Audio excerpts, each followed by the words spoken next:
Yan, isang magandang morning po mga kayakots. So, nandito po tayo ngayon sa aking kaibigan. Ayan po. Ayan, gumagawa po kasi siya ng bangka. Ayan. Yan, oh, dito po yan sa Barangay Bacolod, Bato. Yan, Zone 1.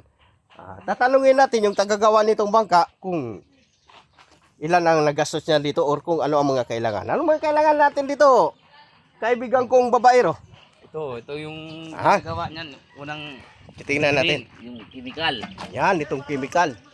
Mga ilang chemical lang nagamit natin? Mga ilang lata kaya? Ito po. Depende yan sa anong gusto mong laki.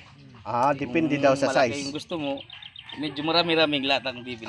Ilang lata na bilhin nito? Tatlo. Tatlo. Tapos yung ano niya, yung haba is nasa 7 meters ba? 7 meters mahigit yan.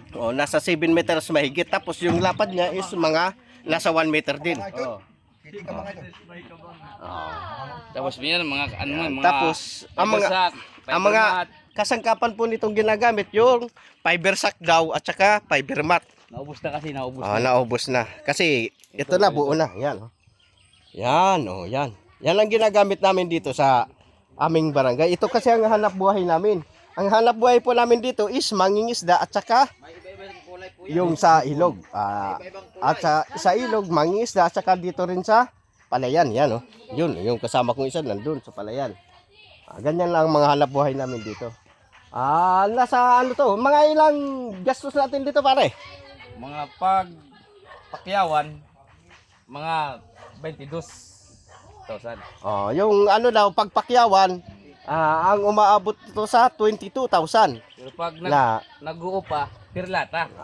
pag-upahan daw, per lata daw, pag-upahan. Pero pag ganito, pero para sa akin, kung kayo magpapagawa, wag ng per lata. Nandun na kayo sa, sa pakyaw. Kasi mas madali. Package deal na 22,000. Tapos ang magagawa nyong lapad na bangka is ito. Nasa 7 meters, kalahati ata to. Mga 7.5 meters. Ang lapad din niya, ito nga, nasa 1 meter. Yan.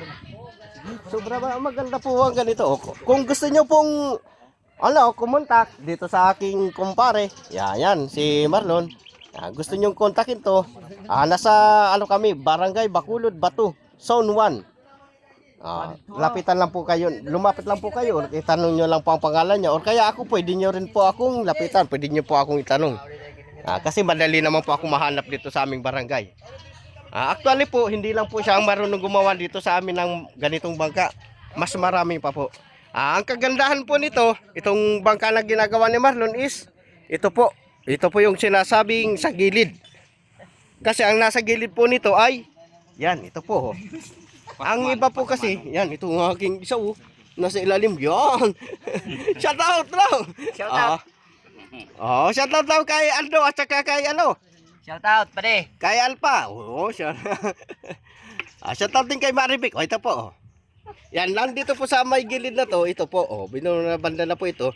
Linalagyan po yan ng, dati nilalagyan po yan nila ng flat bar or kaya yung tubo.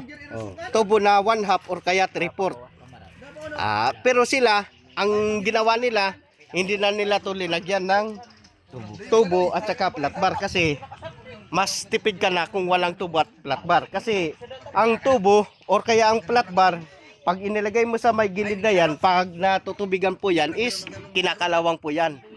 Nasisira ka agad. Yung natin, yung dyan, yung flat bar. O kaya para safe naman, para hindi kagad masira yung gamit mo, itong dulo na to sa gilid ng bangka, para hindi kagad masira, hindi na mas magandang minabuti daw nila na wag lang lagyan ng tubo at saka flat bar para mas matibay daw.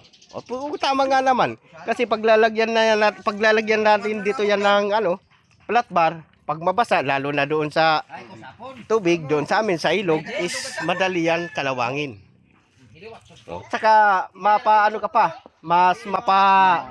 mapamamahal ka pa dito kasi pag bibili ka ng flat bar dito, syempre, bibili ka rin ng tornilyo. Kasi ito tornilyo pa yan . Siyempre, tapos bibili ka pa ng Welding rod ata yan. Welding rod ano? Oh, bibili ka pa ng welding rod kasi i-welding yan. Mga tornilyo. Oh, yung mga tornilyo pa daw. Kaya mapamamahal ka. Kaya saan ka pa? Dito ka na. Mas maganda pa. Yan oh, matibay pa yan. Ito po kasi hanggat hindi po yan hanggat hindi po yan anong ba tawag dun? So dakula ala butang niya. May bug. Oo. Makapal. Yan, pag hanggat hindi pa kumakapal ng mga nasa ano ata yan, mga centimeter ata yan eh. Ilang mga centimeter na kaya to yan, no? Mga glider na yung kapal. Siguro mga nasa ano na, kalahating pulgada na to.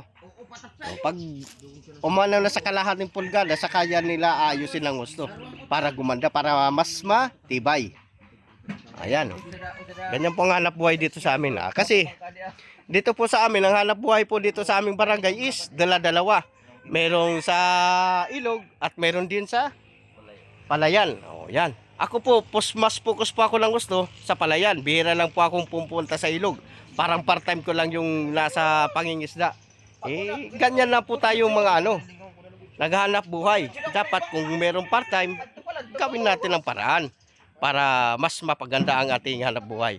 Pero tatandaan nyo po, dapat sa buhay, hindi kailangan yung dala-dalawa ha. Kasi bawal po yan. Masasaktan lang ang inyong asawa, baka magkahiwalay-walay pa. Tandaan nyo lang, dapat sa hanap buhay, yung dala-dalawa para may part-time.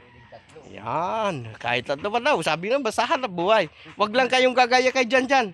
Yan Kasi si Janjan, nung panahon, maraming naging ex yan eh.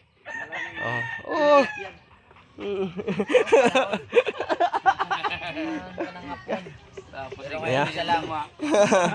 Sino i-shoutout mo dyan? Yung mga ex mo, shoutout daw. Shoutout daw sa mga ex ni Janjan, yung mga taga-Rinaga. At saka yung taga San Francisco. Taga San Francisco ba yan dyan? Agikikan. Shoutout daw po sa inyo. Kumusta? Kumusta lang si Jan? Wala. Yan po. Hanggang dito na lang muna po tayo mga kayakots. Dahil ako'y may pupuntahan pa. Saan ni Kuya po? Follow and share. Thank you.